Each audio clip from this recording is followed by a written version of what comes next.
নমস্কার বন্ধুরা, আজ আমরা দুপুরে খাওয়ার জন্য এসেছি প্রতিমা হিন্দু হোটেল ও রেস্টুরেন্টে।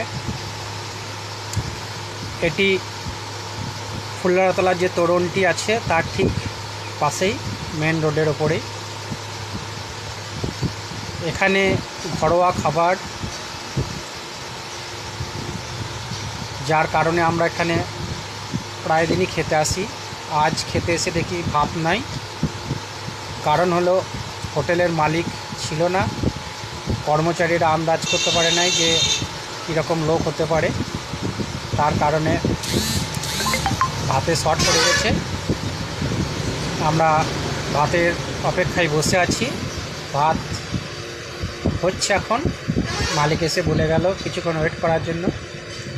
আমরা ওয়েট অবশ্যই করব, কেন এখানে লাভপুরে অন্ততপক্ষে এই ধরনের ঘরোয়া খাবার পাওয়া খুবই দুষ্কর।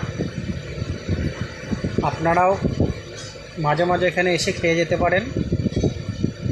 সম্পূর্ণ ঘরোয়া খাবার, মালিক এবং তাদের কর্মচারীদের ব্যবহারও অতি ভালো। একবার এলে বারবার আসতে ইচ্ছা করবে। তাই যত দেরি হোক না কেন আমরা অপেক্ষা করে ভাত আজ খেয়েই যাব। ধন্যবাদ।